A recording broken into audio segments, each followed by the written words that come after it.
Nigga kill over a bitch, but let a rat keep his wife. Hey y'all, Charleston White is on no jumper. Out of all the times he said he wasn't going on no jumper, all the times Adam22 reached out to him and he was treating Adam, and he like, I ain't coming on your show, white boy. I ain't coming on your show. And called him some other things, but he on the show. And I see why he ain't want to go on this show.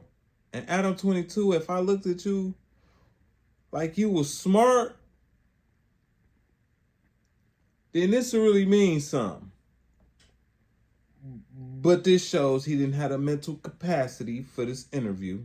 But let's get into this. But first, I'm going to show y'all a couple clips of Charleston White before this interview. You just trying to see how you can take it. Yeah, you can't make me believe Adam No Jumper 22 is the next Caitlyn Jenner. Yeah, he just peeking in and out the closet. He looking down the hallway, then coming back in. Whole time he was telling me he wasn't never coming on this show. He was talking about his wife, talking about him being flimsy. He was really treating him. It's more. Yeah, holy shit. Look at the cocksucker right there. Yeah.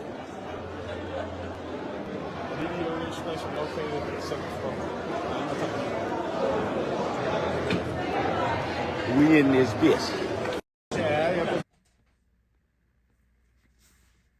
He might as well have it. You know what I'm saying? Like I said, he said he was never going on there. And the whole time, he was doing Adam22 bad. He was saying what the rest of us was saying. But even worse, we call him Culture Vulture. He was calling him like the Grand Mason. He was calling him everything, saying that, well, we all were saying the same thing. I'm still saying it. I think he like dudes behind. I just think he ain't let his demons out. And I think Charleston White, he knows something too. This is all allegedly. This is just what I think. You know what I'm saying? But the moment we all been waiting for, Charleston White on no jumper. And I think Adam regret this deep down. I couldn't even get it out. Regret. Let's get into this. When the Mexican is booked in jail, he's booked under white race. There's only booked as a homie. There's only two races in America, not a homie. It's either black or white.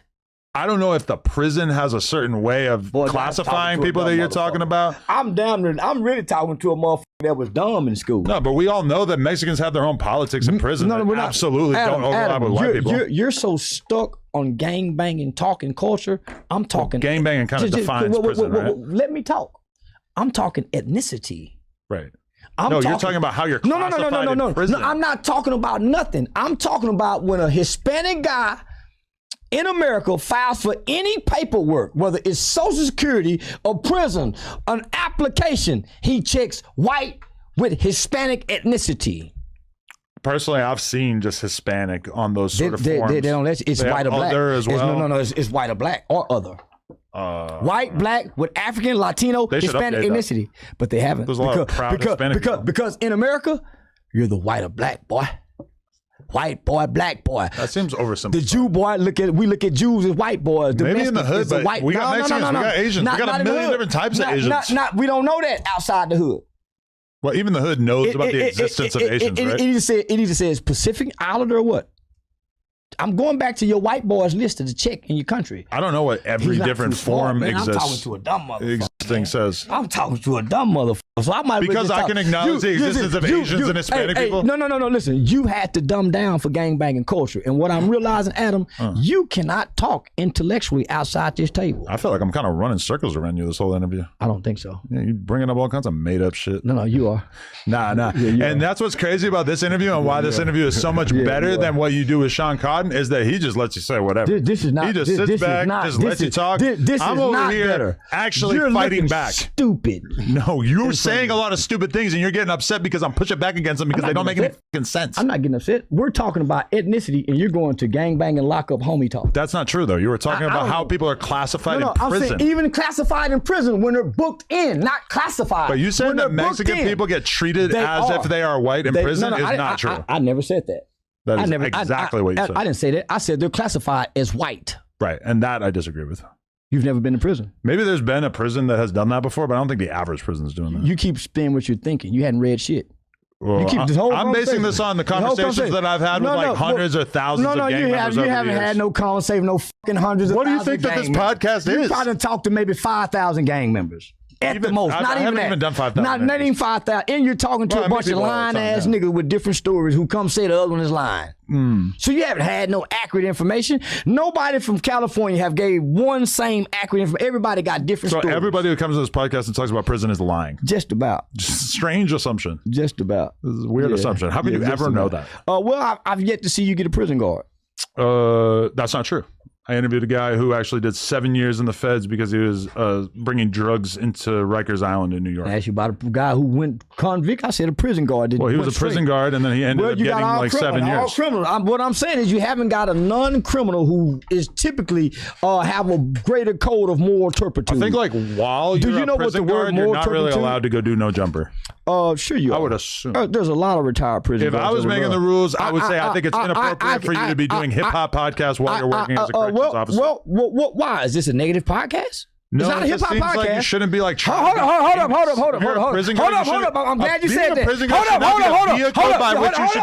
Hold up. So if this is not a negative podcast, why wouldn't someone of upstanding with a career come sit and talk about the other side that you guys promote? But I just think there's certain kinds of careers that you shouldn't be trying to get fame off of. But you're not trying to get famous. Now you could do it once you're no longer a prison guard. No, this is not my while you're a prison guard, nobody gets famous from this podcast. By the way, that's not true. Name one. People. Name one. Crip Mac, Brick Baby. He was Crip Mac before. Wack 100. Brick Baby before. He was hanging with celebrities in Atlanta before. Wack was already famous before. Brick Baby will tell you he wasn't famous. Brick Baby was in Atlanta with who? With what niggas out there with the Rolling 60s? Hanging with some celebrity niggas? Long before your podcast. That's how we know him. He knew some famous people, but he wasn't really famous like that. Wasn't he with the famous niggas before he got to your podcast? 99% of the people who watch No Jumper who know Brick Baby is will tell you. You ain't made nobody famous. They didn't know who he was. You made Jason Love famous. No, he was already kind of famous. No, he wasn't. I didn't know who he was. Famous man, until he put that. You didn't make him famous. I made him more famous. No, you didn't. No, he'll tell you that. more famous. You just said. You just said. Jason Love told me that 90% of the time when people come up to him on the street, they bring up me. He made you more famous. I made him more famous. He made you more famous. I was the more famous one. This is the biggest porn video you've ever had. I was the more famous one. Of course, I had to make him famous. Take him out of it. And what is the video? Take him out of it? Or what about some other dude? Put another in there. It's not shit. No, yeah, some other guy would have still had a similar experience, right? They wouldn't have had the peak views that he had. He's a big, muscular, good-looking black guy. I think him doing it. He was a bigger. He was probably like going to benefit from it more than the average guy. But it could have been any of my other friends. But nobody became famous from this podcast. I've been watching you for 5 years. This podcast about Flacco? Yeah. What about XXXTentacion? What about Lil Peep? He's dead. He's not. Right, but he became one of the biggest artists in the world before he died, right? Yeah, this was the one big interview that he did that launched him into superstardom. No, it didn't. No, it wasn't. Well, along with his music, his beef with Drake put him out there before this. His beef with Drake was totally irrelevant. No, you was irrelevant. X's No Jumper interview got 26 million views. It's the biggest rapper interview of all time. Before he died, obviously that number includes after he died. Well, come on, don't put that in there. You're telling me that my platform doesn't make people famous when your platform ain't biggest shit rap interview of I'm all saying your platform ain't shit took place on this platform. With who? X. A dead motherfucker. He was dead after he did the interview. A dead motherfucker. Yeah, he died many years after he did the interview. I did 50 million this month on Instagram. What the fuck is 20 million on your podcast? Right. I did 50 million this month. But again, you're moving the goalpost because we weren't talking about. You could see the same respect that he had for Adam22 before he came on the platform was the same respect he had for him coming on the platform. I showed you. I told you. So if y'all thought he was going to go on Adam22 show and he wasn't going to do what Charleston White do, which I'm knowing that Charleston White didn't think he was finna have an intelligent conversation with him. I know he wasn't thinking that. I know y'all wasn't thinking that. I really thought that Charleston White at some point would get tired of him and storm out. Because that's what Charleston White be doing. And as far as him going up in the game, running plays, they both be doing that. So I wouldn't have been surprised if it was a play that was going to be ran. Because when it comes to the internet, they be playing on us. But I'll be back with another one. Y'all let me know what y'all think about this. Hit the hype button. Hype this up. Hit the like button. Hit the subscribe button.